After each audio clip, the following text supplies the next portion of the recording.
Nama budaya, salam kebajikan.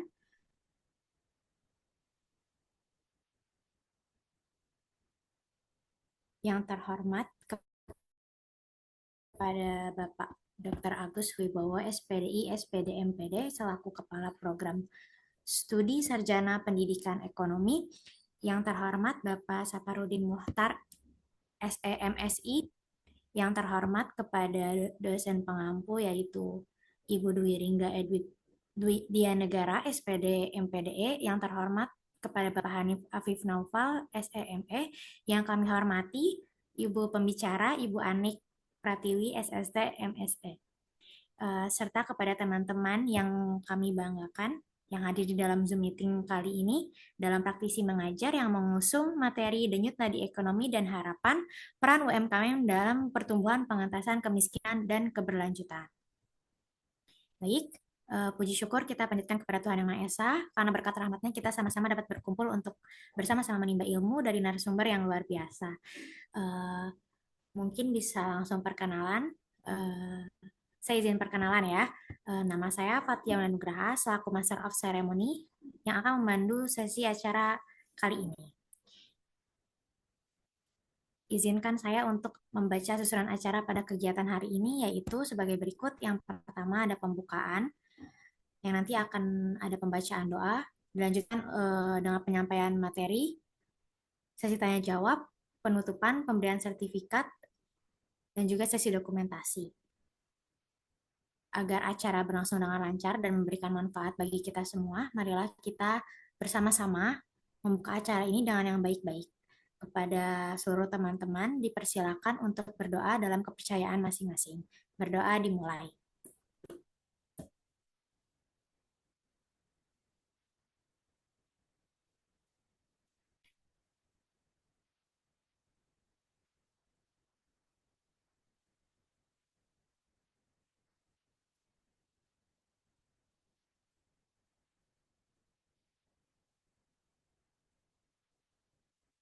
Berdoa dicukupkan.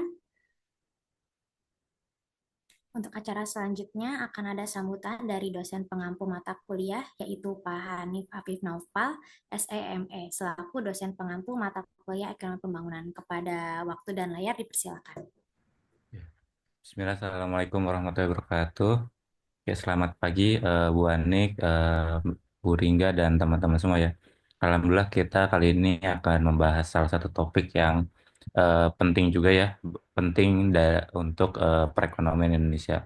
Karena peran UMKM ini teman-teman semua bahwa ini cukup punya andil yang besar terhadap perekonomian Indonesia kan ya dari total unit usaha gitu. Jadi sekitar 1%-nya mungkin itu usaha besar.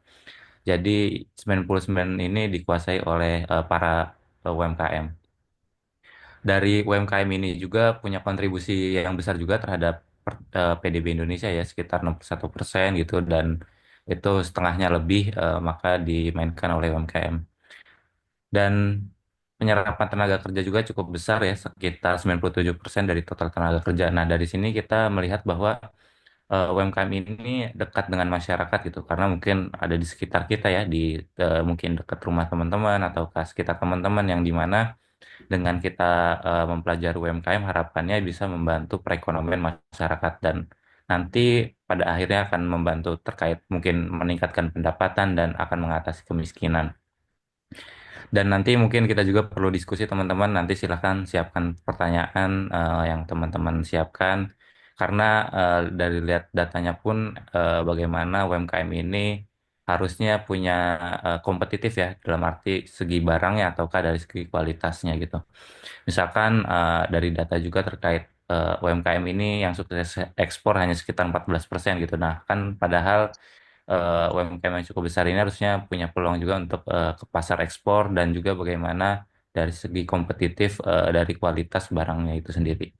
Mungkin itu sekian dari saya, teman-teman semua silahkan siapkan pertanyaannya karena ini topik yang menjadi ciri khas juga terutama di Indonesia bagaimana pertumbuhan UMKM ini dapat membantu pertumbuhan ekonomi dan pada akhirnya mengatasi kemiskinan yang ada di masyarakat. Sekian, wassalamualaikum warahmatullahi wabarakatuh. Waalaikumsalam warahmatullahi wabarakatuh. Terima kasih kepada Pak Hanif atas sambutannya.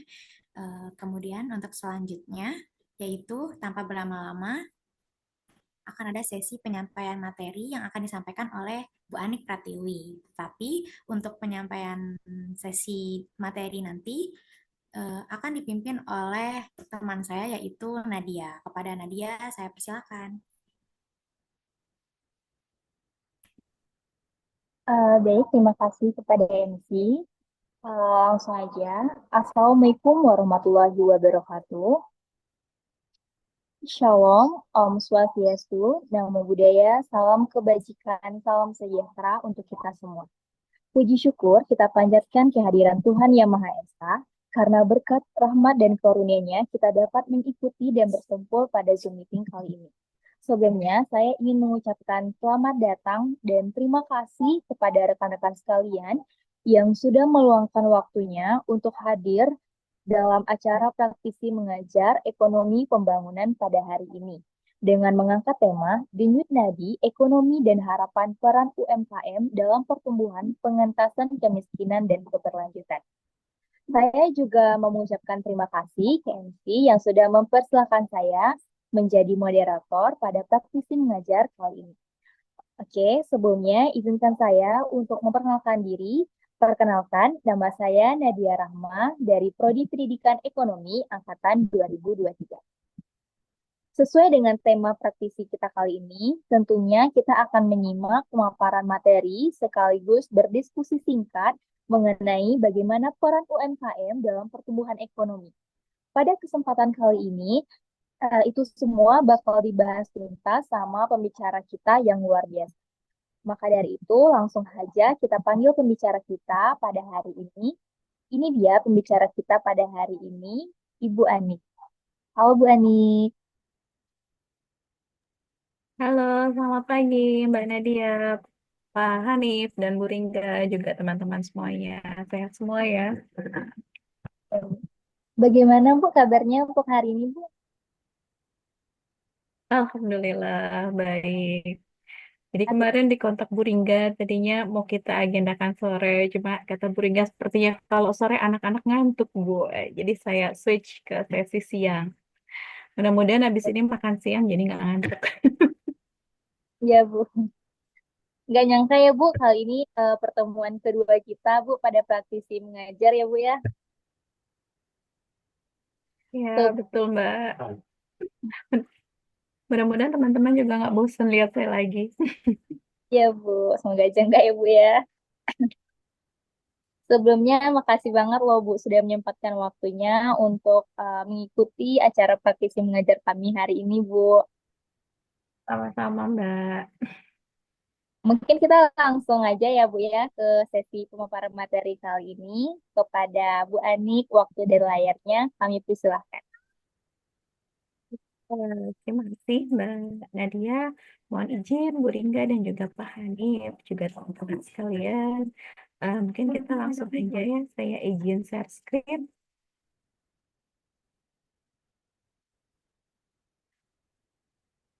Ya, apakah sudah terlihat Bapak Ibu? Sudah Bu?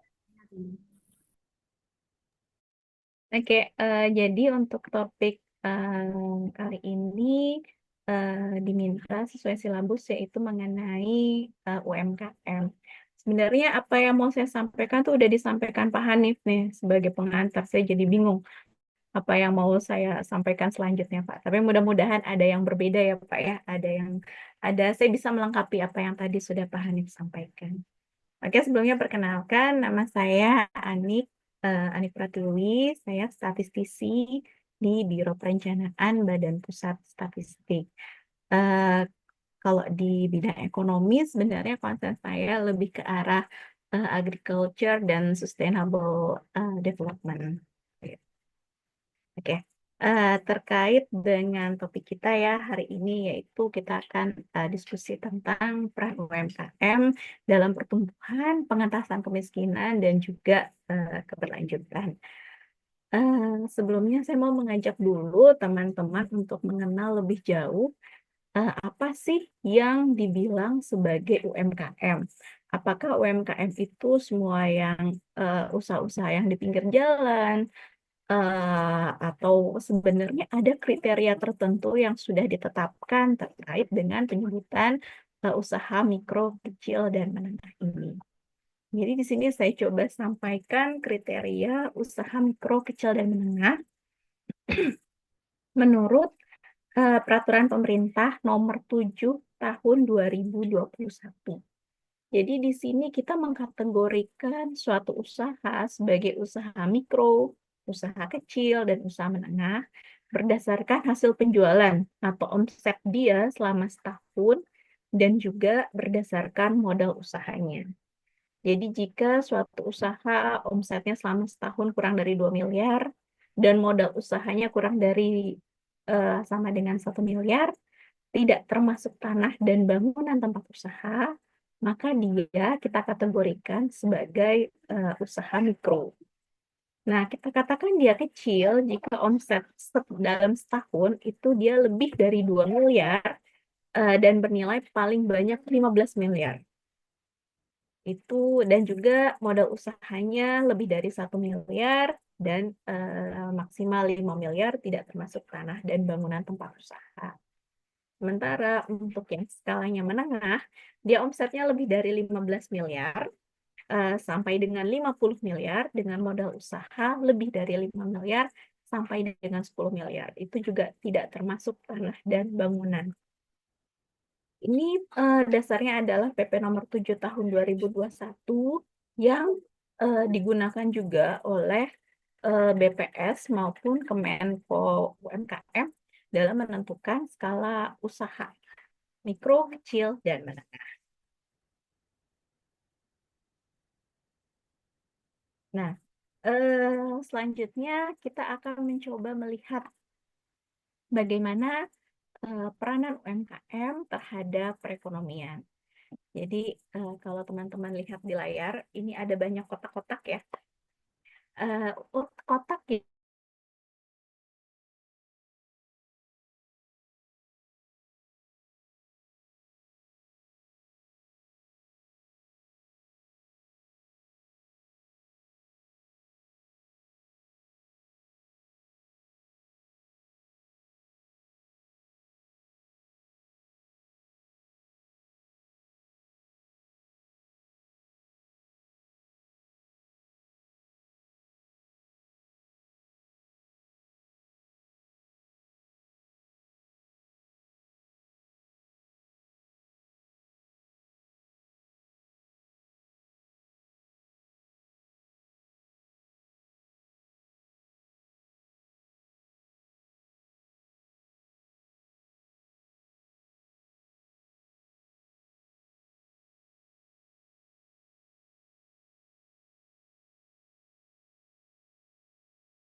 Mohon tunggu sebentar ya teman-teman. Kayaknya ada kendala dari ibunya. Kita lagi hubungi ibu.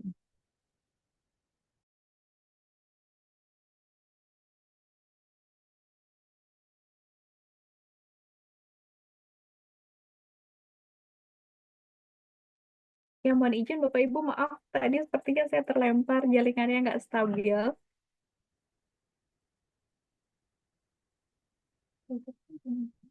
Oke, saya coba lanjutkan lagi ya Mbak Nadia dan teman-teman. Iya Ibu, silakan Bu. Tadi sampai sini ya Mbak Nat ya, terputusnya ya. Iya Bu, benar. Oke. Jadi teman-teman, di sini kotak yang berwarna biru ini menunjukkan peranan UMKM terhadap penciptaan PDB secara langsung. Jadi bagaimana UMKM itu bisa menciptakan PDB. Nah, kotak-kotak yang berwarna hijau ini menunjukkan cara dengan jalur yang tidak langsung. Nah, sementara kotak yang warna kuning ini menunjukkan usaha besar, di mana di situ terlihat bahwa ternyata UMKM juga bisa mendorong eh, aktivitas dari usaha besar itu sendiri. Nah, saya akan mulai dari yang jalur langsung dulu ya, yang warna biru. Jadi UMKM itu aktivitasnya itu kan mencakup segala lapangan usaha ya, mulai dari pertanian sampai dengan jasa.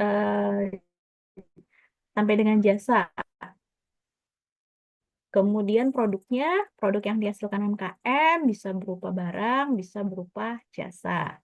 Nah, dengan si UMKM melakukan aktivitas produksi barang dan jasa, itu secara langsung UMKM sudah menciptakan atau menghasilkan nilai tambah. Nah, total nilai tambah dari seluruh sektor ekonomi itulah, dari seluruh sektor ya, mulai dari pertanian sampai jasa keuangan, jasa administrasi, dan seluruhnya itu yang kita sebut sebagai PDB. Jadi UMKM berperan menciptakan PDB melalui aktivitas produksi yang dilakukannya, baik itu produksi barang maupun jasa pada seluruh lapangan usaha. Nah, sekarang bagaimana nih kalau jalur yang tidak langsung? Ketika UMKM menghasilkan barang dan jasa, UMKM ini tentu saja menyerap tenaga kerja. Nah, itu daya beli masyarakat.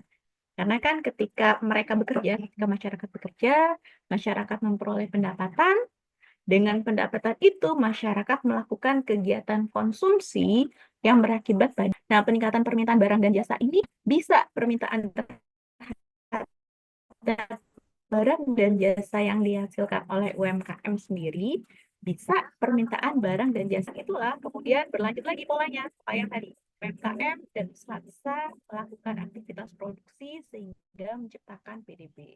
Itu jalur tidak langsung. Nah, ada satu jalur lagi selain menyerap tenaga kerja ya. UMKM itu juga karakteristiknya adalah menggunakan sumber daya lokal. Sumber daya lokal jadi dia bisa berupa bahan baku, bisa berupa tenaga kerja yang ada di sekitar UMKM tersebut berada. Nah, otomatis secara tidak langsung keberadaannya telah menggerakkan ekonomi lokal yang ada di tempat UMKM itu berada. Nah, dengan bergeraknya ekonomi lokal, ini jalurnya adalah kembali ke sini. Jadi ekonomi lokal bergerak, daya beli masyarakat di sekitar UMKM itu juga semakin baik, yang bermuara pada peningkatan permintaan barang dan jasa. Baik bagi UMKM itu sendiri maupun bagi usaha besar, yang pada akhirnya juga menciptakan PDB. Nah, tidak hanya itu, ternyata UMKM ini juga barang-barangnya ada yang diekspor ya. Jadi di slide selanjutnya kita akan lihat berapa persen sih produk UMKM ini yang diekspor. Nah, ketika dia diekspor, tentunya PDB yang tercipta akan semakin tinggi. Jadi kira-kira ada 4 jalur ya bagaimana UMKM ini bisa menghasilkan nilai tambah atau produk domestik bruto yang bisa menggerakkan roda perekonomian secara nasional. Nah, pada slide ini saya mau mengajak teman-teman untuk melihat tentang jumlah UMKM dan juga pertumbuhan jumlah UMKM ekonomi. Nah, data ini saya ambil dari Kamar Dagang dan Industri Indonesia atau Kadin. Jadi data ini data Kadin. Yang bagian atas itu adalah total jumlah UMKM dalam satuan juta. Jadi di tahun 2018 itu ada sekitar 64 juta UMKM dan di tahun 2023 ada 66 juta. Jadi selama 5 tahun ya, selama 5 tahun ada penambahan UMKM sebanyak sekitar 2 juta. Nah, pertumbuhan UMKM ini sendiri berfluktuasi bergantung pada perekonomian Indonesia. Misalnya di tahun 2020 ini jumlah UMKM menurun. Nah, ini tidak terlepas dari adanya COVID. Yang jangankan UMKM, usaha besar saja kolaps di tahun ini karena ada COVID itu ya. Nah, data dari Kemenko Perekonomian itu menunjukkan bahwa di tahun 2022 dengan jumlah UMKM sebanyak 65 juta, itu secara persentase dia mencapai 99% dari total seluruh usaha yang ada di Indonesia. Ini yang tadi disampaikan Pak Hanif ya. Ini data dari Kemenko Perekonomian. Eh, Nah, kemudian ketika kita lihat PDB-nya, dengan adanya 99% UMKM, berapa sih PDB yang tercipta? Nah, ini untuk di tahun 2019-2020 ya. Untuk tahun 2019 itu berdasarkan data Kemenkop UMKM, share PDB yang dihasilkan oleh UMKM mencapai 60%. Namun karena adanya COVID di tahun 2020, share-nya menurun hanya menjadi separuhnya atau sekitar 37,3% dari PDB Indonesia.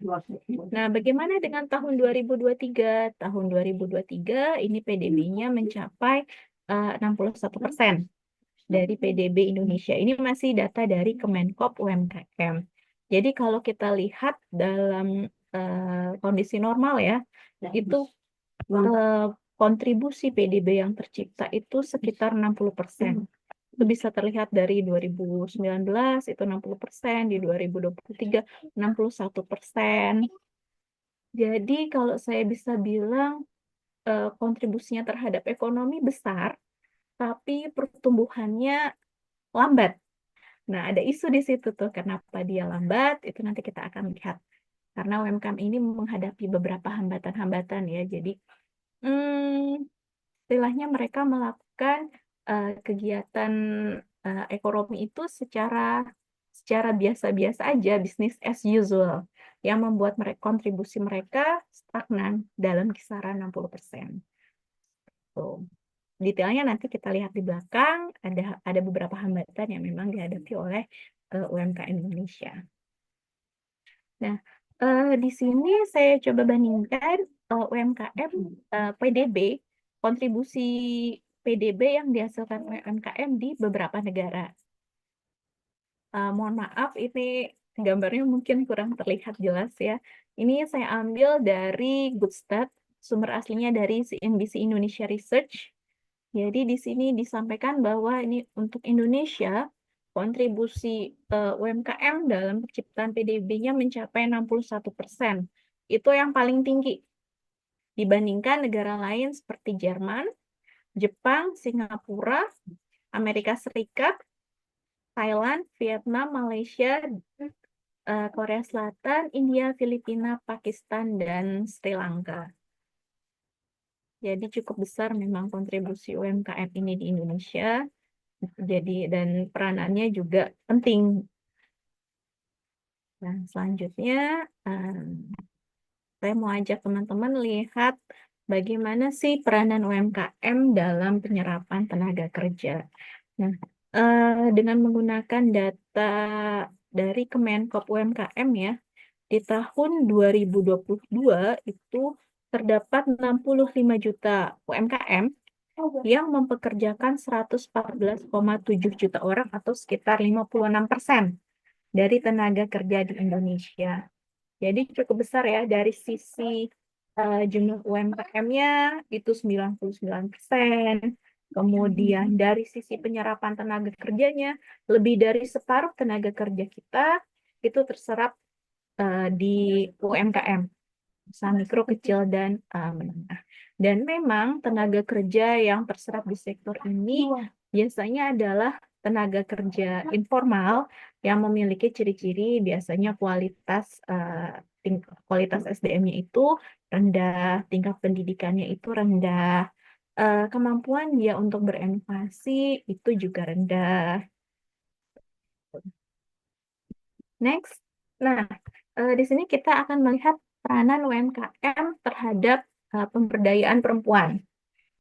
Jadi menurut data Kemenkop UMKM di tahun 2021 itu ada 53% usaha mikro itu dijalankan oleh perempuan 50% usaha kecil juga dijalankan oleh perempuan, sementara untuk usaha menengah itu ada 34% yang dijalankan oleh perempuan. Jadi memang UMKM ini sepertinya wadah bagi perempuan untuk lebih memberdayakan dirinya, membantu untuk perekonomian. Itu perekonomian keluarga ya, tentunya biasanya perempuan lebih ke arah sana. Itu peranannya terhadap pemberdayaan perempuan.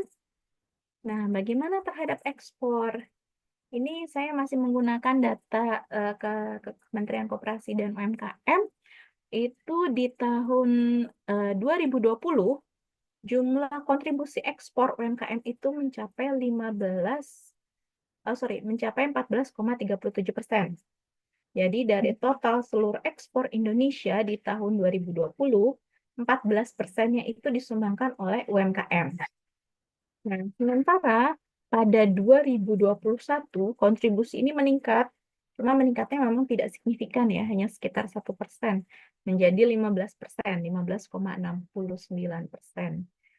Ya, jadi sejauh ini yang kita lihat memang UMKM itu jumlahnya itu besar, kontribusinya terhadap PDB itu besar, penyerapan tenaga kerjanya besar, cuma emang pertumbuhannya lambat, baik pertumbuhan kontribusinya terhadap PDB maupun pertumbuhan kontribusinya terhadap ekspor. Itu sekilas bagaimana UMKM berperan dalam menciptakan nilai tambah atau dalam konteks perekonomian. Nah, sekarang kita akan lihat bagaimana nih peranan UMKM terhadap kemiskinan. Saya coba tambahkan kotak berwarna pink ya dalam diagram yang tadi di awal. Tadi awal ini yang bagian kanan itu kan menjelaskan bagaimana UMKM berperan terhadap penciptaan PDB baik secara langsung maupun secara tidak langsung. Nah, yang di bagian kiri ini saya coba gambarkan jalur bagaimana UMKM itu berperan untuk mengurangi kemiskinan. Jalurnya adalah dari sini. Dari sini. Jadi secara tidak langsung tadi UMKM itu kan berperan menyerap tenaga kerja sehingga meningkatkan daya beli. Selain itu juga UMKM berperan untuk menggerakkan ekonomi lokal karena dia banyak menggunakan sumber daya lokal yang ada di sekitar UMKM tersebut. Nah, ketika dia banyak menggunakan sumber daya lokal, baik itu sebagai bahan baku maupun sebagai tenaga kerja ya, sumber daya tenaga kerja, maka secara otomatis si UMKM ini akan dapat mengurangi kesenjangan dan ketimpangan. Itu mengurangi kesenjangan dan ketimpangan karena secara lokal ekonomi bergerak, ekonomi membaik secara lokal di wilayah di mana UMKM tersebut berada. Jadi kesenjangannya itu akan menjadi lebih kecil. Nah, selain kesenjangannya lebih kecil, juga dengan membaiknya perekonomian lokal, itu juga akan meningkatkan akses dari masyarakat itu sendiri terhadap apa? Ya, terhadap ekonomi, dengan meningkatkan pendapatan, terhadap pendidikan, terhadap kesehatan, dan terhadap pelayanan dasar. Jadi masyarakat yang ada di sekitar UMKM ini tentunya menjadi lebih berdaya. Dalam jangka pendek, mereka memiliki peningkatan pendapatan, memperoleh peningkatan pendapatan. Nah, dengan peningkatan pendapatan itulah mereka memperluas akses untuk pendidikan yang lebih baik, kesehatan yang lebih baik, tempat tinggal yang lebih baik, sehingga akan mampu mengurangi kemiskinan dalam jangka pendek. Jadi dalam jangka pendek dia akan mampu mengurangi kemiskinan si penduduknya itu sendiri. Nah, bagaimana dalam jangka panjang? Dengan meningkatnya akses terhadap ekonomi, peluang ya, peluang usaha, kemudian meningkatnya akses terhadap pendidikan, meningkatnya akses terhadap kesehatan dan layanan dasar, penduduk menjadi lebih berkualitas. Dia punya pendidikan yang lebih baik, punya kesehatan yang lebih baik, kemudian ditunjang juga dengan tempat tinggal dan output dari layanan dasar lainnya, sehingga si manusia ini, si penduduk ini akan lebih berdaya. Dianya berdaya dan keturunannya itu juga akan menjadi lebih baik, punya kualitas SDM yang lebih baik. Sehingga dalam jangka panjang, keberadaan si UMKM ini akan mampu mengurangi kemiskinan intergenerasi. Jadi kan kalau kita sekarang terjebaknya ya, kalau orang tuanya miskin, itu anaknya cenderung miskin. Nah, itu kan kemiskinan antar generasi ya. Dengan adanya UMKM ini, sebenarnya mereka berpotensi nih untuk memutus kemiskinan intergenerasi itu. Artinya, kalau orang tuanya sudah miskin, jangan sampailah anaknya miskin juga. Itu. Itu peranan UMKM terhadap kemiskinan. Kemudian nextnya kita akan lihat, nah, bagaimana sih peranan UMKM terhadap pembangunan berkelanjutan? Nah, kita harus pegang dulu nih konsep pembangunan berkelanjutan itu yang seperti apa sih? Jadi pembangunan itu dikatakan berkelanjutan jika dengan pembangunan itu kita dapat memenuhi kebutuhan kita saat ini tanpa mengurangi kemampuan anak cucu kita untuk memenuhi kebutuhan hidupnya di masa yang akan datang. Jadi konsepnya itu secara sederhananya, apa yang kita lakukan saat ini akan mempengaruhi kemampuan anak cucu kita di masa yang akan datang. Sehingga kalau kamu mau anak cucu kita di masa yang akan datang itu hidup dengan lebih baik, ya kamu harus memperhatikan bagaimana kamu membangun di saat ini. Secara sederhananya seperti itu. Nah, pembangunan berkelanjutan sendiri itu ditopang oleh 3 pilar, yaitu pilar ekonomi yang warna merah ini, kemudian pilar sosial, dan juga pilar lingkungan. Nah, kalau pilar ekonomik ini, dia cenderung mengarah kepada profit. Jadi bagaimana aktivitas ekonomi itu bisa meningkatkan pendapatan dan bisa meningkatkan lapangan pekerjaan. Nah, sementara kalau di pilar sosial itu lebih pada keadilan sosial. Jadi bagaimana apa yang sudah dihasilkan dari kegiatan ekonomi di suatu negara itu bisa dinikmati oleh seluruh lapisan penduduk, seluruh lapisan masyarakat yang ada di negara itu sendiri. Jadi kalau di pilar sosial itu dia lebih fokus pada pengurangan kemiskinan, kemudian pengurangan ketimpangan, kemudian penyetaraan gender, itu ada di pilar sosial. Nah, yang terakhir, pilar lingkungan. Pilar lingkungan ini tidak terlepas karena apa yang kita konsumsi, apa yang kita gunakan dalam berproduksi itu sebenarnya diambil dari lingkungan. Kalau misalnya kita sekarang memanfaatkan sumber daya yang ada di lingkungan kita secara maksimal, habis, nah kita ke depannya akan menggunakan apa untuk memenuhi kebutuhan hidup mereka. Jadi pilar yang ketiga ini adalah pilar environment, dia lebih kepada bagaimana mengelola sumber daya alam dan lingkungan, sehingga sumber daya ini bisa digunakan secara berkelanjutan. Seperti itu. Nah, ketiga pilar ini punya posisi yang sama, punya peran yang sama untuk menunjang terjadinya implementasi dari pembangunan berkelanjutan itu sendiri. Nah, bagaimana kemudian penerapan konsep pembangunan berkelanjutan ini dalam kehidupan masyarakat Indonesia juga pada dunia global? Nah, pada level global, itu PBB telah menetapkan 17 tujuan pembangunan berkelanjutan. Jadi, tujuannya itu ada 17, mulai dari no poverty, tidak ada kemiskinan, tidak ada kelaparan, kesehatan dan kesejahteraan, pendidikan yang berkualitas, kesetaraan gender, sampai dengan kemitraan untuk mencapai, yang terakhir ya, yang poin ke-17 itu adalah kemitraan untuk mencapai tujuan pembangunan berkelanjutan. 17 tujuan pembangunan berkelanjutan ini dibangun dari 3 pilar utama ini. Jadi 3 pilar utama ini pada level global diimplementasikan dalam bentuk 17 Sustainable Development Goals, yang mana di level nasional kita itu juga menjadi salah satu fokus pembangunan baik pada RPJP maupun RPJMN. Nah, pertanyaannya kemudian, gimana nih UMKM berperan dalam mewujudkan pembangunan berkelanjutan tersebut? Ya, di sini. Jadi saya masih menggunakan gambar yang sama ketika tadi kita mengurai peranan UMKM terhadap penciptaan PDB dan juga pengurangan kemiskinan. Jadi kalau kita lihat sebenarnya 17 pembangunan berkelanjutan itu sudah tertuang dalam peranan-peranan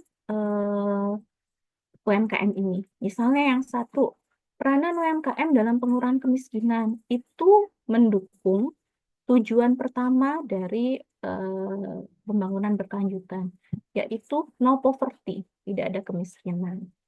Nah, kemudian peranan UMKM dalam meningkatkan akses terhadap peluang ekonomi, pendidikan, kesehatan, dan layanan dasar itu sebenarnya juga menunjang tujuan pembangunan berkelanjutan yang poin 2, yaitu tanpa kelaparan. Kemudian poin 3, kesehatan dan kesejahteraan yang lebih baik. Kemudian tujuan keempat, kualitas pendidikan, dan tujuan yang kelima, kesetaraan gender.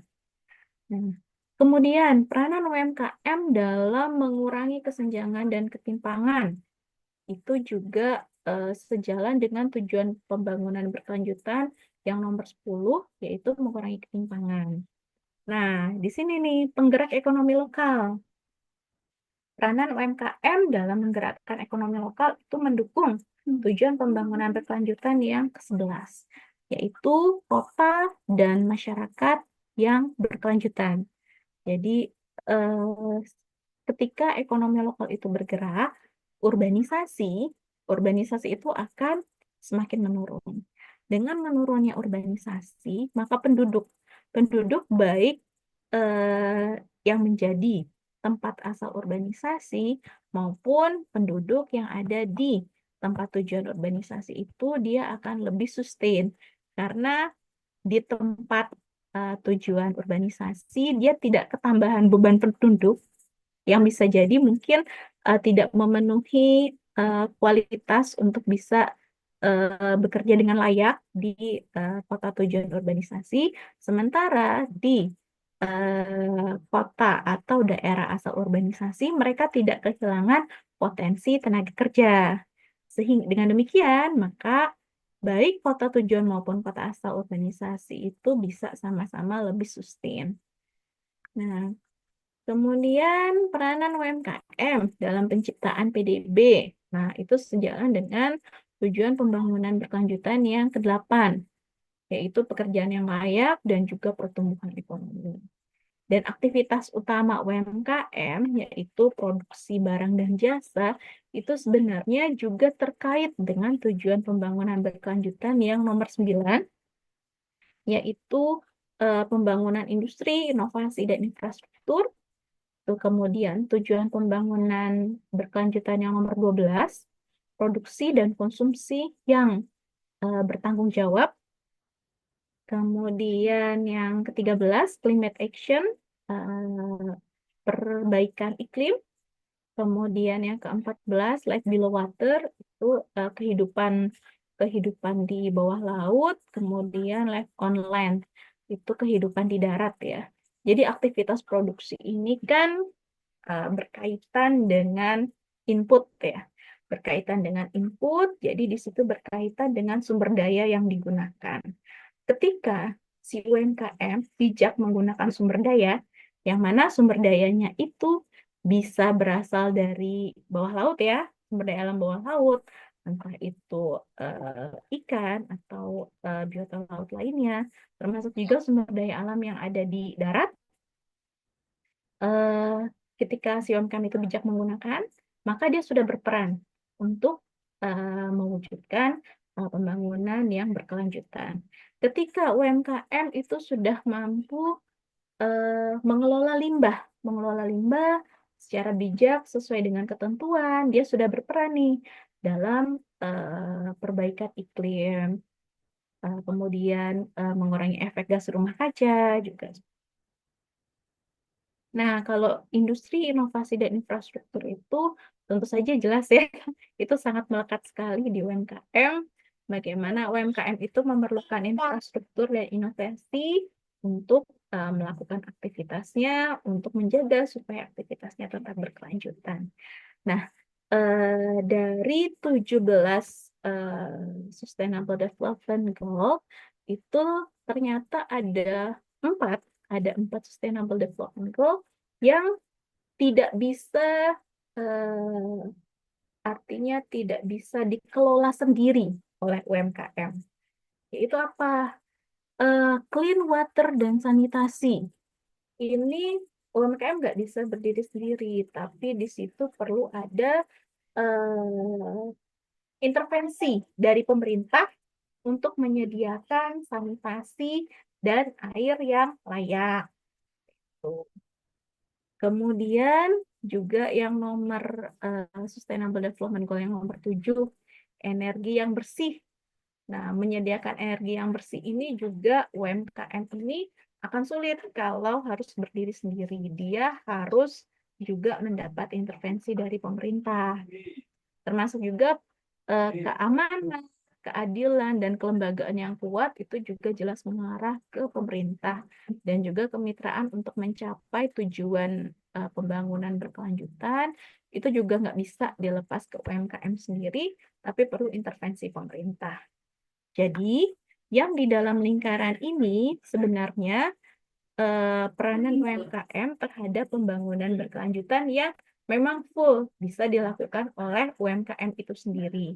Namun, yang di bagian luar ini ada 4 tujuan pembangunan berkelanjutan yang UMKM nggak bisa nih mencapainya sendiri, tapi perlu ada intervensi dari pemerintah. Nah, seperti yang tadi sudah kita diskusikan ya. Jadi UMKM itu jumlahnya besar, secara jumlah itu besar. Secara tenaga kerja juga banyak. Tapi ternyata pertumbuhannya dari tahun ke tahun itu tidak signifikan. Baik kita lihat dari kontribusi PDB-nya maupun kontribusi ekspornya.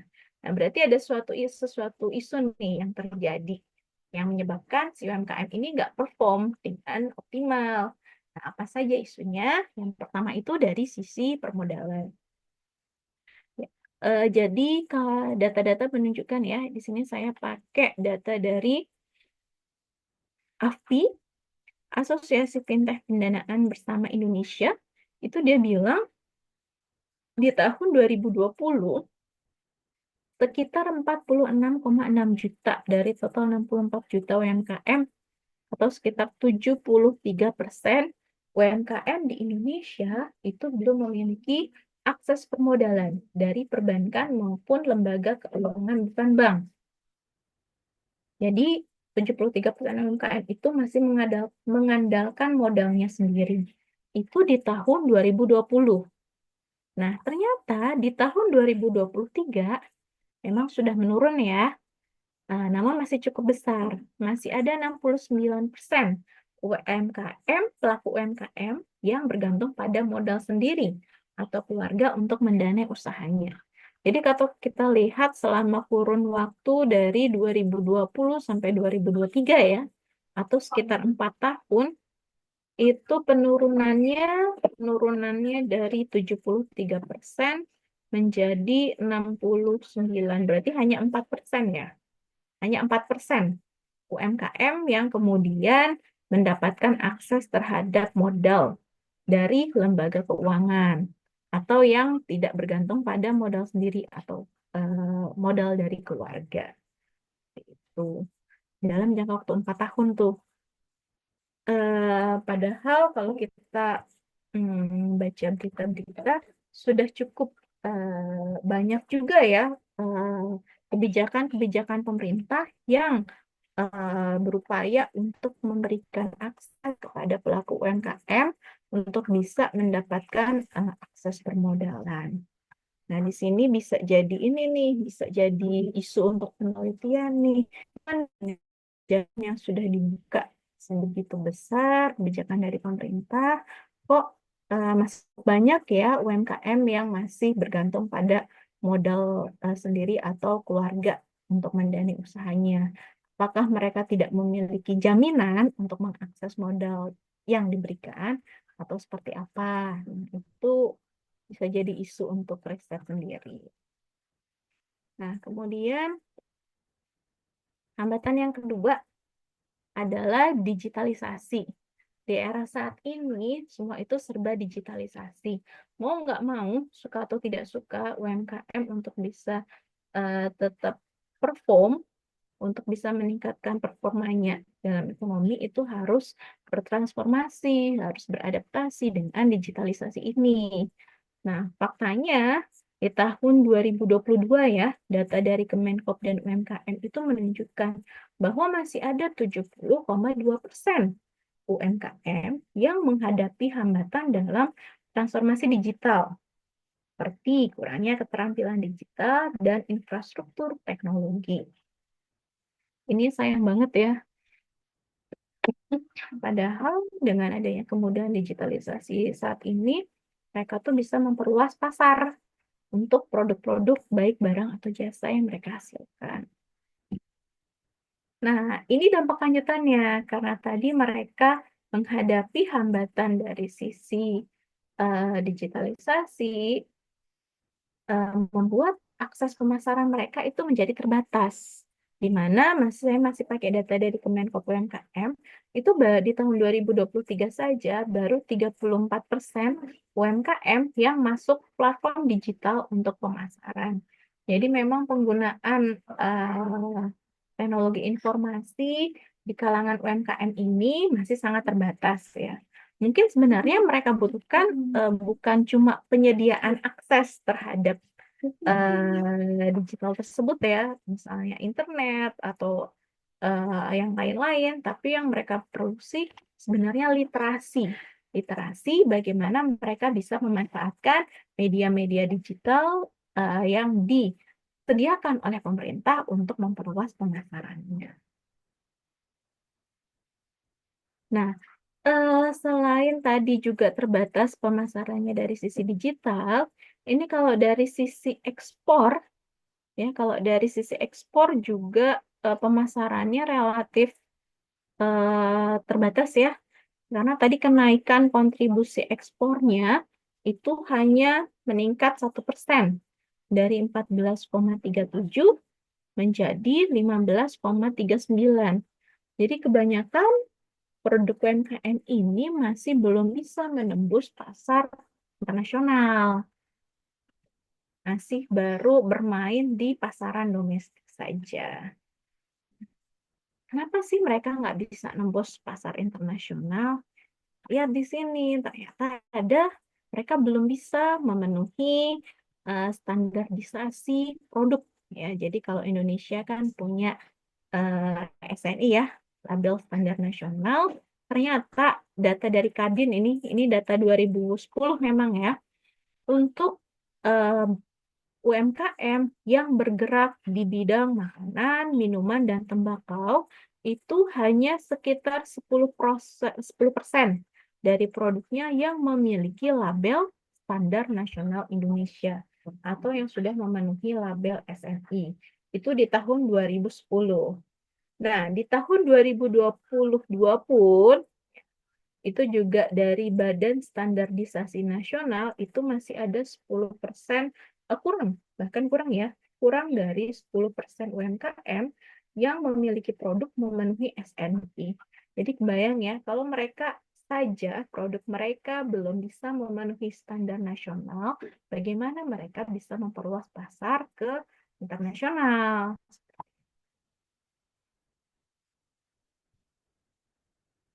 Nah, mungkin salah satu yang penting juga untuk diperhatikan adalah mengenai inovasi.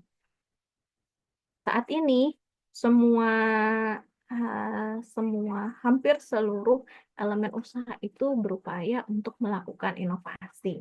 Namun inovasi yang dilakukan ternyata terbatas. Ada hal-hal tertentu yang membatasi inovasi yang bisa dilakukan. Hal-hal tertentu itu bisa dari kapabilitas SDM-nya yang belum mampu melakukan inovasi, bisa jadi datang dari aspek permodalan yang nggak kuat untuk mengimplementasikan inovasi yang dilakukan. Nah, ini secara general itu telah dilakukan penilaian terhadap kemampuan suatu negara dalam melakukan inovasi. Itu melalui Global Innovation Index. Nah, Global Innovation Index ini menilai tadi ya kemampuan suatu negara untuk melakukan inovasi, di mana dia dibedakan menjadi dua sub-indeks, yaitu ada indeks inputnya dan ada indeks outputnya. Jadi kalau indeks input itu lebih berkaitan dengan apa yang digunakan dalam inovasi-inovasi yang digunakan dalam kegiatan produksi. Sementara kalau di outputnya itu lebih pada inovasi dari sisi produk. Nah, ini memang yang diukur bukan UMKM ya. Jadi Global Innovation Index ini tidak mengukur inovasi dari UMKM saja, tapi memang secara inovasi dari suatu negara. Nah, dia itu ada beberapa pilarnya ya. Ada institusi, pilar kelembagaan, kemudian ada human capital research, kemudian ada infrastructure, ada market sophistication, business sophistication. Itu yang untuk inovasi dari sisi input. Jadi mereka melihat dari sisi regulasinya, dari sisi lingkungan bisnisnya, kemudian dari sisi lingkungan politiknya seperti apa. Kemudian kalau human capital dan research, mereka itu melihat dari kualitas dan pendidikannya, termasuk juga investasi dalam research and development. Dari sisi infrastruktur itu melihat dari akses internet, penggunaan internet, ya. Kemudian infrastruktur seperti transportasi, energi itu dinilai di sini. Termasuk juga keberlanjutan lingkungan ya, ecological sustainability ini keberlanjutan lingkungan yang mencakup ada efisiensi energi, pengelolaan limbah, seperti itu. Kemudian ada market sophistication, di situ ada kredit ya, jadi akses terhadap pembiayaan, kredit mikro, kemudian ada investasi, kemudian ada juga perdagangan dan kompetisi dalam skala pasar. Nah, ini yang lebih ke arah pekerjanya. Ada knowledge worker, jadi proporsi pekerja yang memiliki keterampilan. Kemudian ada innovation linkage, ini hubungan antara universitas dengan industri yang menyerap tenaga kerja. Kemudian ada knowledge absorption, ini sebenarnya sama seperti impor teknologi. Jadi bagaimana suatu negara itu bisa mengimpor teknologi, bukan mengimpor ya, mungkin meng-ATM, memodifikasi teknologi yang sudah diterapkan oleh negara lainnya. Nah, sementara dari sisi output itu ada knowledge and technological output. Di situ cakupannya ada kreasi ilmu pengetahuan ya. Itu ada publikasi ilmiah di situ masuk, kemudian aplikasi paten di situ masuk. Kemudian ada knowledge impact. Di sini kita bicara dampak dari pengetahuan. Itu bisa dilihat dari produktivitas tenaga kerjanya, bisa dilihat dari ekspor berteknologi tingginya. Nah, yang seperti itu. Dan yang terakhir ada creative output.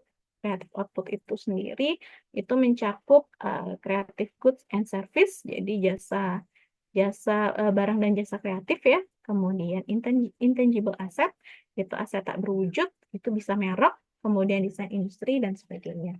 Jadi sekali lagi, Global Innovation Index ini tidak menilai kemampuan dari UMKM untuk berinovasi, tapi menilai dari kemampuan suatu negara untuk berinovasi.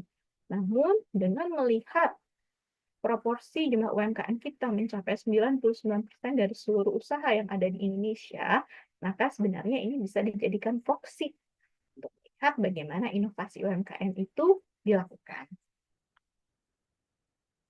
Nah, ini Global Innovation Index Indonesia di tahun 2024 ya. Kita peringkat 54 dari 133 negara. Ini targetnya sesuai RPJP di tahun 2045 peringkat kita adalah 30. Kita peringkatnya 30. Kemudian di kalangan negara berpendapatan menengah ke atas, Indonesia itu peringkat ke-8 dari 34 negara. Kemudian untuk kawasan Asia Tenggara, Asia Timur, dan Oseania, Indonesia peringkat ke-12 dari 17 negara. Ini gambaran Indonesia, kemampuan inovasi Indonesia masih sejauh apa sih? Ya memang kalau kita lihat 54, kita peringkat 54 dari 133 udah cukup baik ya. Sudah cukup baik dari sisi peringkat. Cuma lagi-lagi seberapa jauh inovasi yang dilakukan kan berdampak terhadap perekonomian, itu kan jadi isu tersendiri. Oke. Jadi kalau dari saya mungkin yang terkait UMKM itu sejauh ini yang bisa saya berikan. Kemudian di sini saya berikan sedikit tambahan. Mungkin dari tadi teman-teman bertanya-tanya ya, Bu Andi ini dari BPS, tapi di dalam materinya tentang UMKM sama sekali tidak menampilkan data yang bersumber dari BPS. Kenapa? Karena memang BPS tidak memiliki data UMKM. Jadi kita harus balik lagi ke amanatnya. Apa sih yang diamanatkan kepada BPS? Jadi kita mengacu pada Undang-Undang Statistik nomor 16 tahun 1997, di mana di situ badan dalam konteks Badan Pusat Statistik itu melakukan sensus, yaitu sensus penduduk, sensus pertanian, dan sensus ekonomi. Sensus penduduk objeknya penduduk, sensus pertanian objeknya pertanian, dan sensus ekonomi objeknya usaha non-pertanian. Jadi kalau tadi kita bicara UMKM berdasarkan PP nomor 7 2021, di mana di situ cakupan UMKM itu bukan berdasarkan lapangan usaha, tapi berdasarkan omset dan juga modal, maka UMKM itu sebenarnya dihasilkan dari data ST dan juga SE. Cuman periode ST, sensus pertanian, dan sensus penduduk ini berbeda. Jadi kalau sensus pertanian itu pada tahun yang berakhiran 3, ya misal tahun 2023, sementara sensus ekonomi itu adalah dilakukan pada tahun yang berakhiran 6. Jadi sensus ekonomi 2016, sensus ekonomi 2026, seperti itu. Jadi memang ada data BPS mengenai UMKM, cuma tidak menyeluruh, tidak sesuai dengan cakupan yang ada di PP 7 2021. Di mana kalau yang untuk pertanian kita ambilnya dari data sensus pertanian untuk tahun-tahun yang berakhiran 13, dan untuk UMKM yang dari lapangan usaha non pertanian kita ambilnya dari sensus ekonomi pada tahun yang berakhiran angka 6. Nah, karena kedua tahun tersebut sudah berbeda, itu kan tidak mungkin digabung ya. Kita tidak mungkin menggabungkan UMKM dari sektor pertanian hasil ST 2023 misalnya dengan UMKM hasil sensus ekonomi di 2000.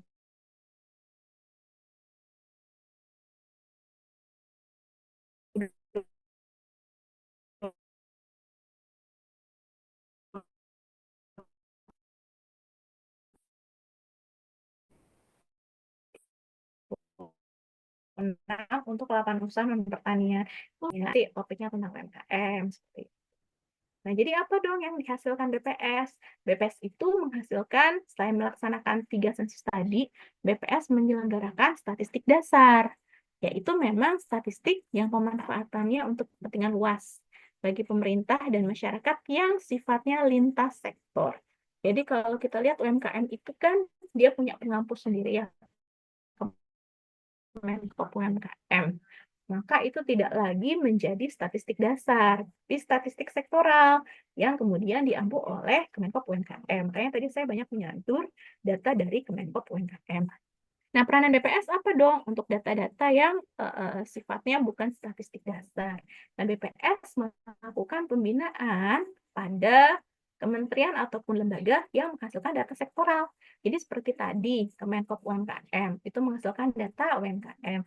Dan BPS ini melakukan pembinaan terhadap Kemenkop UMKM supaya pengumpulan data UMKM itu terjaga kualitasnya. Tidak hanya pengumpulannya saja, tapi juga pengolahan dan sampai analisis hasilnya itu memenuhi standar yang memang berlaku secara internasional. Nah, ini saya berikan info tambahan aja ya. Jadi kalau di sensus ekonomi 2016, BPS juga menggunakan skala usaha. Skala usaha mikro, kecil, menengah, besar.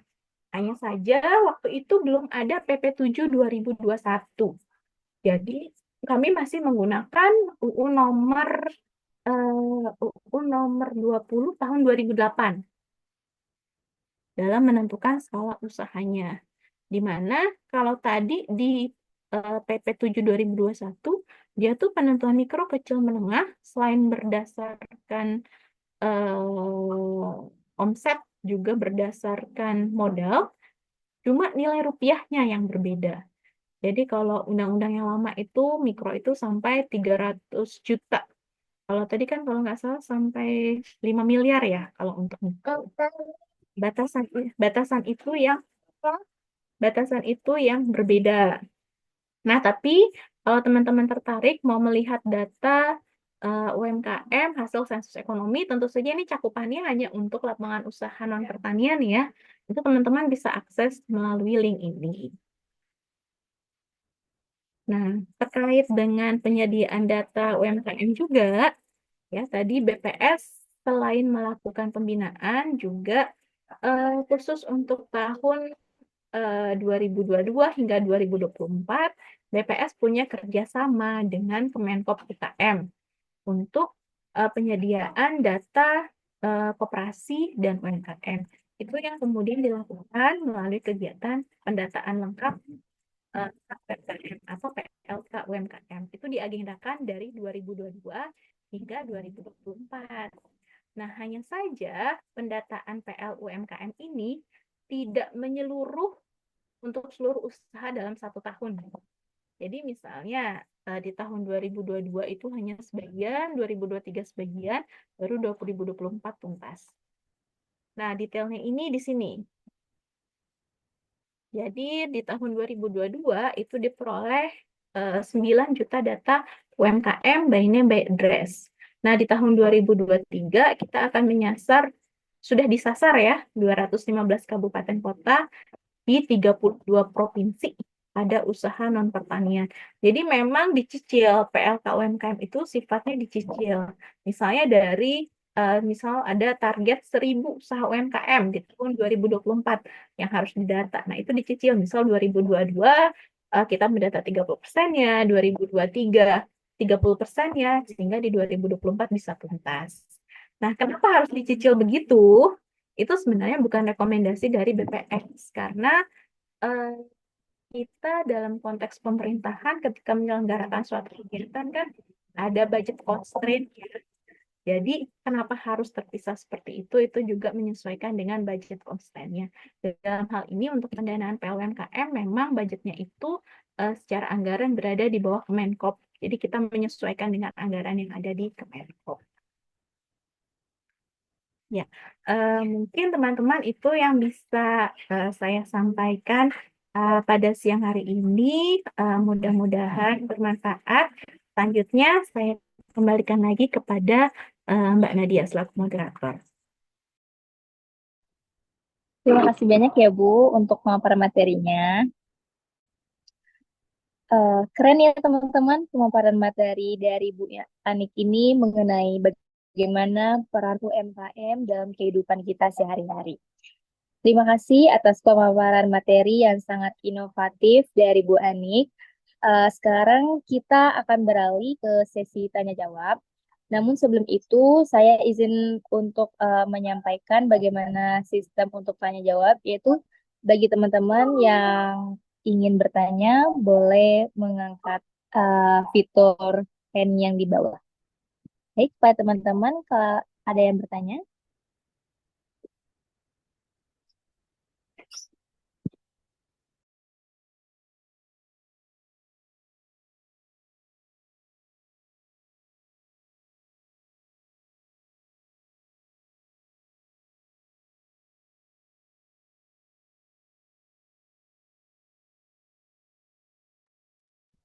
Baik, kepada dia saya persilakan.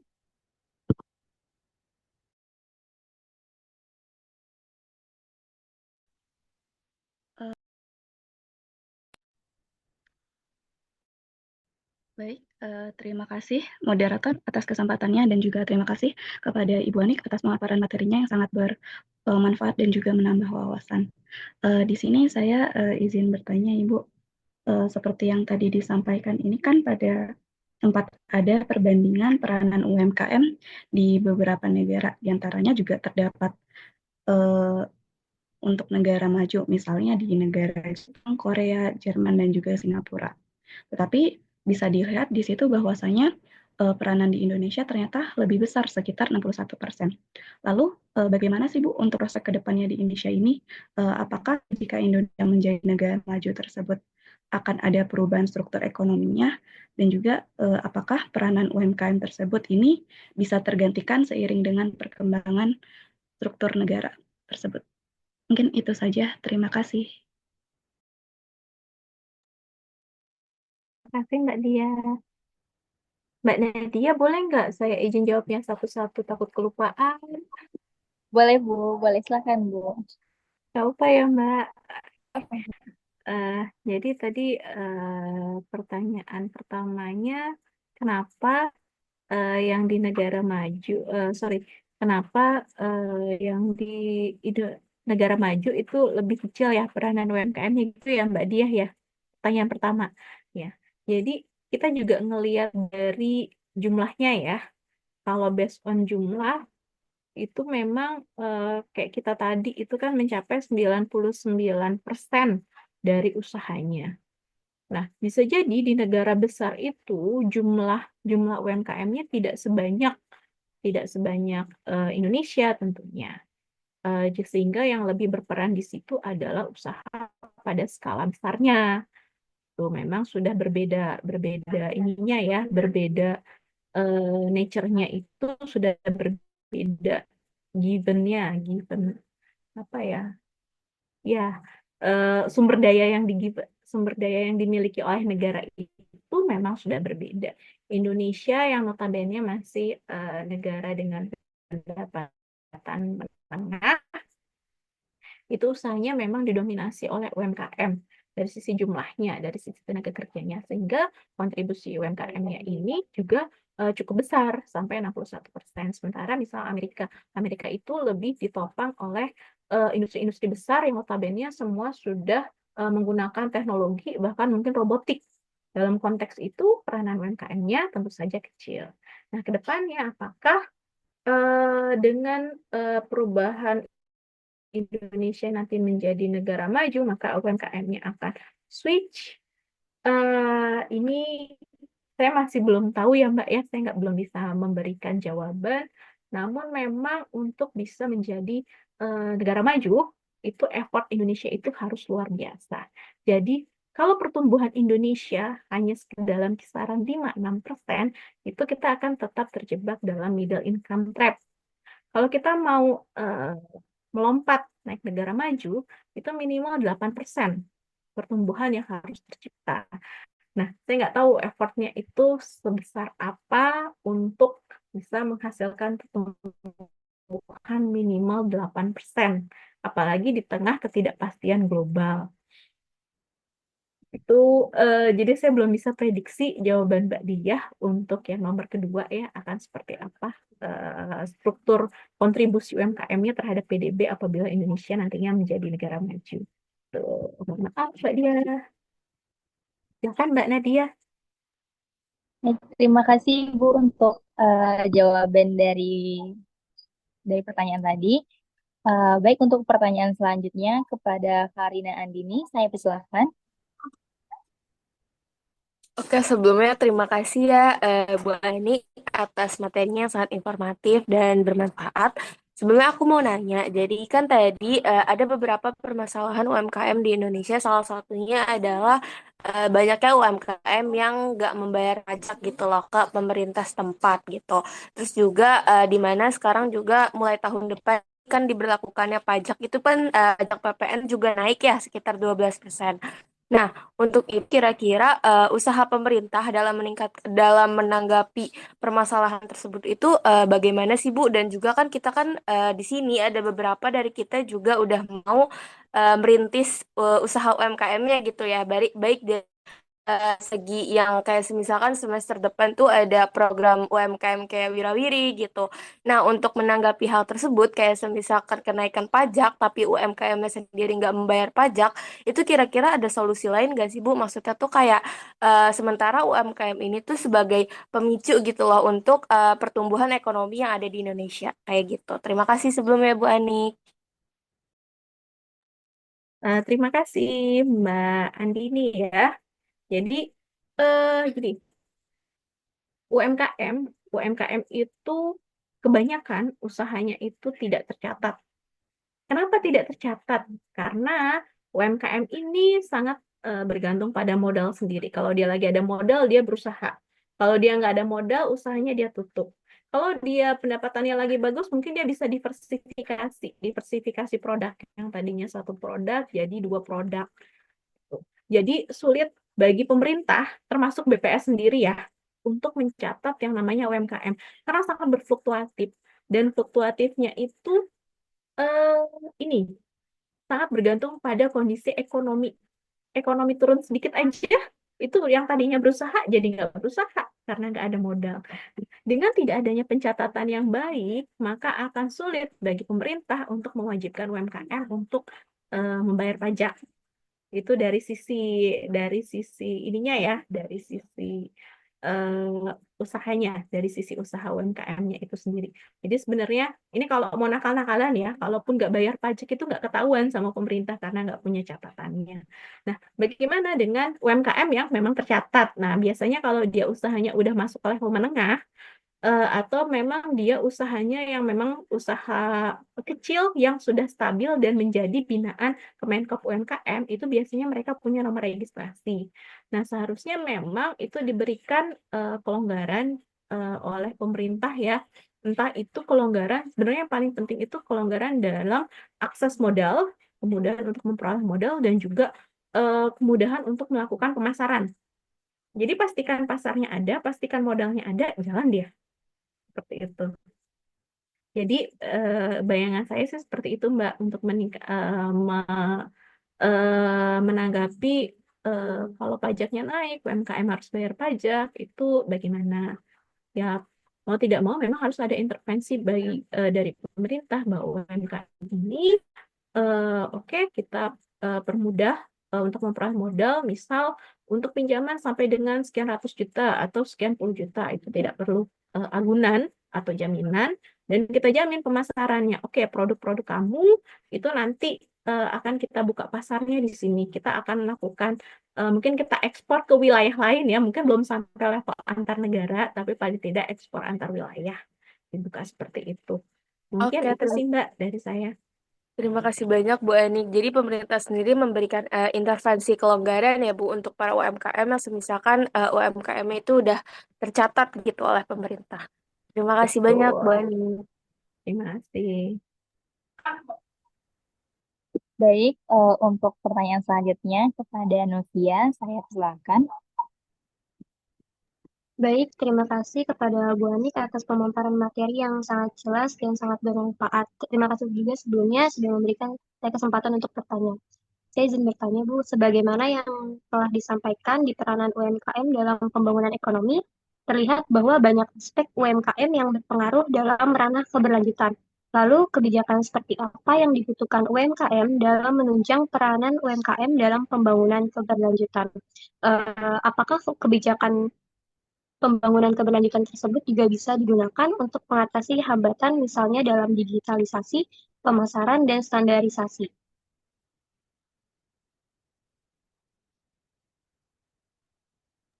Iya. Terima kasih Mbak Novia. Aduh, pertanyaannya berat sekali ya Mbak Novia ya. Jadi tadi memang sudah ada peranan peranan UMKM ya dalam pembangunan keberlanjutan. Kemudian tadi pertanyaannya yang pertama itu apakah peranan tersebut bisa menghilangkan hambatan UMKM. Begitu ya Mbak ya, seperti digitalisasi dan kawan-kawannya gitu ya Mbak. Iya, betul. Oke. Jadi UMKM akan dapat berperan sebagaimana mestinya baik dalam perekonomian, dalam kemiskinan, maupun dalam pembangunan berkelanjutan jika dia bisa mengatasi hambatan yang muncul. Gitu. Jadi bukan karena perannya dia maka hambatannya hilang, tapi justru dengan hilangnya hambatan, dia bisa berperan. Nah, sekarang yang jadi pertanyaannya adalah gimana hambatannya bisa menghilang? Sama, misal hambatan permodalan.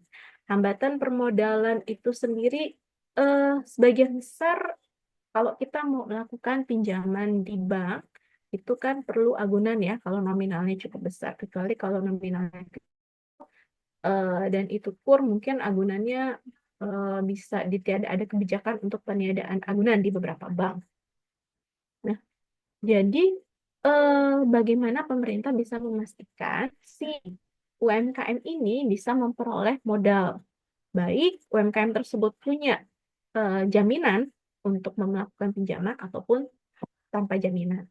Seperti itu. Kedua, itu masih di dalam permodalan itu adalah masalah bunga. Kalau kita minjem duit kan ada bunganya ya. Saya kurang tahu pasti berapa persen bunganya kalau untuk kredit modal usaha. Tapi kalau untuk kredit konsumsi kan memang cukup besar. Nah, mungkin bunga dari pinjaman ini bisa ditekan oleh pemerintah, lagi-lagi intervensi pemerintah di situ. Karena kalau ditekan dari pihak bank itu nggak mungkin. Bank itu kan lembaga profit ya. Mereka pasti mencari untung dan mereka dapat untung dari mana? Dari bunga pinjaman. Nah, supaya bank tetap untung, tapi UMKM juga bunga pinjamannya nggak berat, berarti itu ada intervensi pemerintah. Bagaimana caranya pemerintah memberikan subsidi terhadap bunga tersebut? Mungkin sebagian bunganya, mungkin bunga dari bank misal tetap 5%, tapi yang ditanggung oleh UMKM yang meminjam mungkin hanya 2%, 3%-nya ditanggung oleh pemerintah. Seperti itu.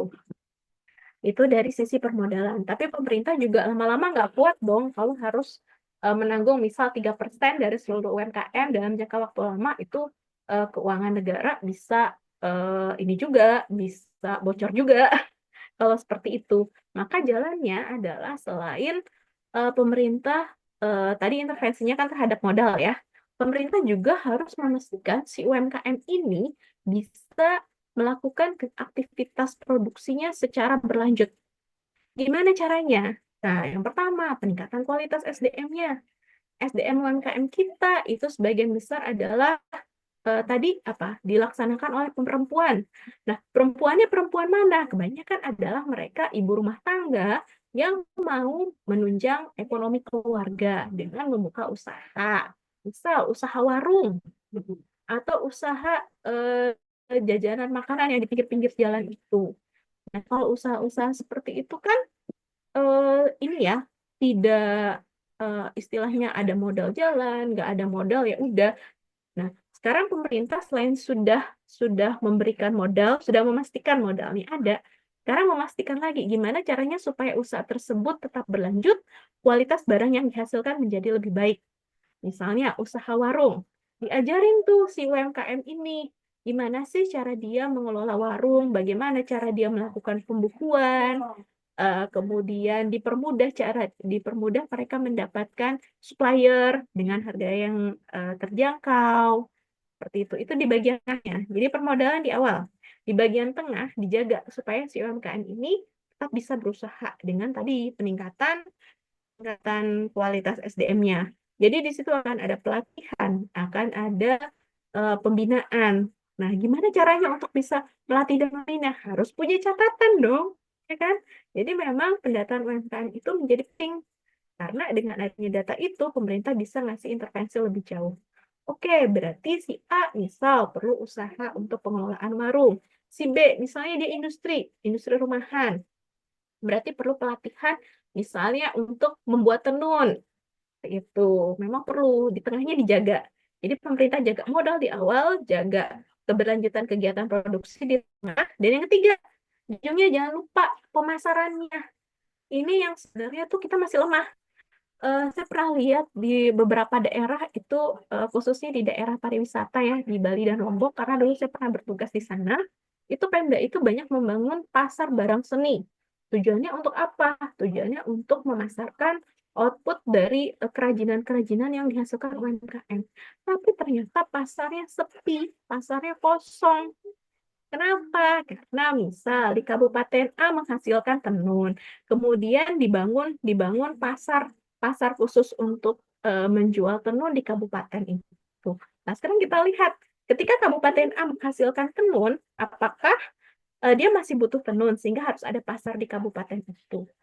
Enggak kan? Orang mereka udah bisa menghasilkan, mereka udah nggak butuh tenun lagi. Nah, idealnya nggak usah dibangun pasar. Tapi gimana caranya tenun ini bisa dijual keluar wilayah? Tenun ini bisa dijual ke misal kabupaten sebelah atau provinsi lain. Seperti itu. Jadi memastikan pemasarannya. Jadi ada tiga keran yang harus dipegang pemerintah, yaitu bagian hulunya, bagian tengahnya, bagian hilir. Bagian hulunya itu adalah modal, bagian tengahnya adalah jaminan untuk bisa melakukan keberlanjutan usaha melalui pelatihan-pelatihan dan pembinaan, dan di ujung, di hilirnya, pemasarannya. Nah, kalau itu bisa jalan, UMKM jalan, keuangan negara bisa diselamatkan karena pemerintah tidak harus selamanya menanggung subsidi dari modal UMKM. Seperti itu. Mungkin begitu Mbak Mbak Mbak Andini ya tadi ya kalau nggak salah ya. Mungkin itu Mbak Nadia. Oke, baik, terima kasih, Bu. Baik, kepada teman-teman, apakah ada pertanyaan lagi?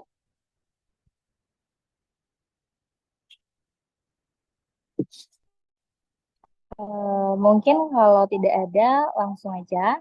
Sebelumnya saya ucapkan terima kasih kepada teman-teman yang sudah bertanya, dan terima kasih juga kepada Bu Ani yang sudah menjawab pertanyaan dari teman-teman tadi. Baik, karena keterbatasan waktu ya teman-teman, jadi kita cukupkan saja sesi tanya jawab kali ini. Karena tadi sesi pemaparan materi sudah selesai dan sesi tanya jawab juga sudah selesai, saya izin untuk memberikan sedikit kesimpulan dari materi yang sudah disampaikan oleh Bu Anik tadi, yang dimana pertumbuhan UMKM itu setiap tahunnya itu meningkat sekitar 2 juta per tahun, dan PDB-nya nilainya itu bertambah sekitar 61%, sedangkan pada saat COVID itu menurun menjadi 37,3%, dan UMKM Indonesia pada PDB-nya yaitu 61%, itu paling tinggi pada tingkat negara. Sedangkan peran UMKM dalam penyerapan tenaga kerja itu pada tahun 2022 terdapat 65 juta UMKM di Indonesia yang memperkerjakan 114,7 juta orang.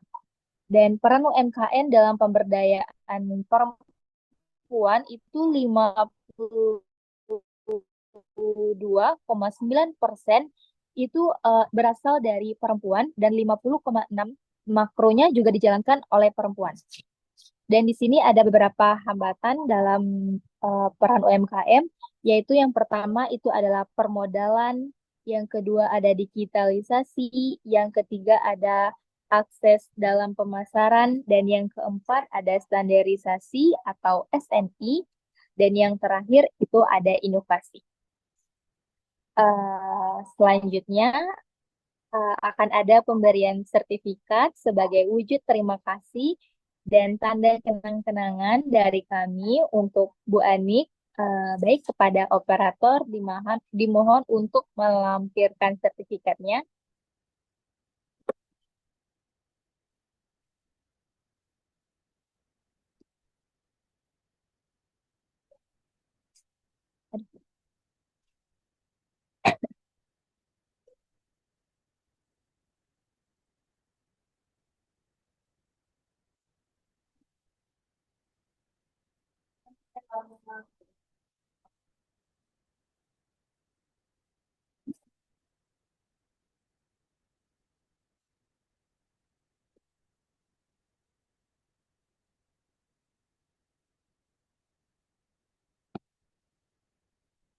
Baik, dimohon kepada panitia untuk dokumentasinya. Kepada panitia saya persilahkan.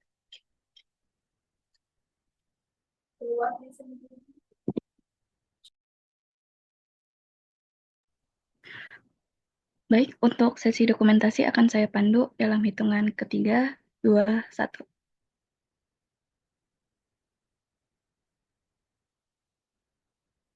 Baik, sudah selesai. Saya kembalikan kepada moderator. Terima kasih.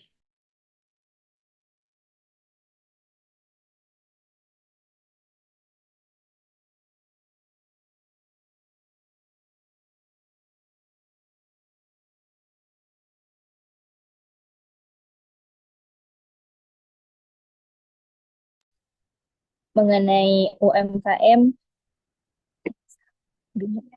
kita sudah mendapatkan materi yang luar biasa dari pemateri kita yang keren banget nih pastinya. Kepada Bu Anik, apabila ada agenda kebaikan lainnya, boleh dipersilakan untuk meninggalkan sesi Zoom. Tetapi apabila Bu Anik masih ingin bersama dengan teman-teman, juga dipersilakan, Bu. Saya ingin Saya izin ya Mbak Nadia ya. Iya, Saya izin pamit dulu karena memang ada yang harus dilakukan.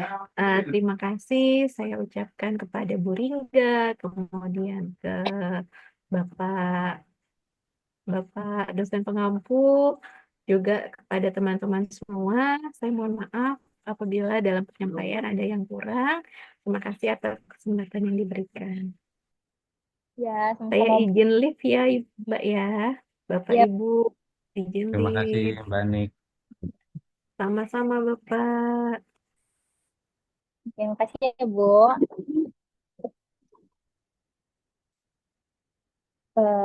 Baik, mungkin itu adalah sudah selesai sesi dari pemaparan materinya. Lebih dan kurangnya saya mohon maaf pada teman-teman apabila ada salah dalam penyampaian kata.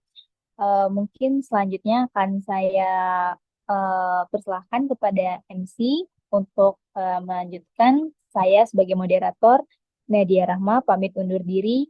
Wassalamualaikum warahmatullahi wabarakatuh. Waalaikumsalam warahmatullahi wabarakatuh. Terima kasih kepada Kak Nadia yang telah memandu jalannya acara penyampaian materi tadi.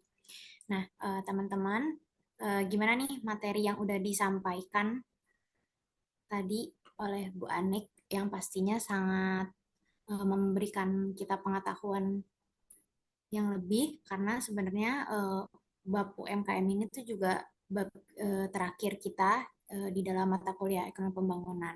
Nah, sekali lagi saya ucapkan terima kasih kepada Ibu Anik yang telah menjadi pemateri pada praktisi mengajar pagi hari ini.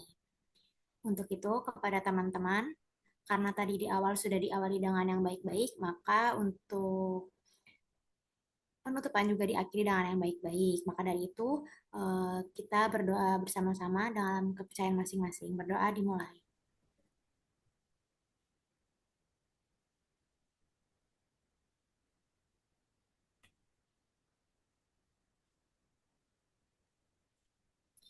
Berdoa dicukupkan. Oke, teman-teman, tidak kerasa bahwa praktisi mengajar kali ini telah selesai, penyampaian materi telah disampaikan, kemudian ada sesi tanya jawab, dan tadi juga di awal sudah ada sambutan dan juga perkenalan MC. Maka dari itu, sebelum kita menyudahi sesi praktisi kali ini, ada baiknya kita untuk sesi dokumentasi bersama-sama terlebih dahulu. Kepada operator dipersilakan.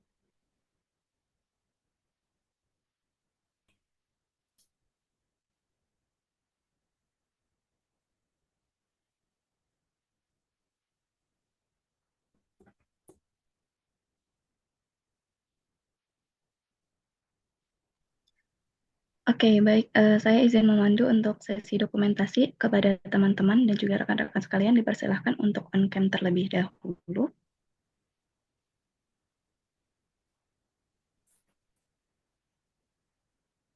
Untuk slide yang pertama pada hitungan 3, 2, 1.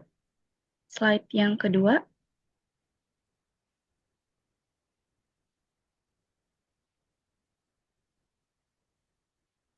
Baik, dokumentasi sudah dicukupkan. Saya kembalikan kepada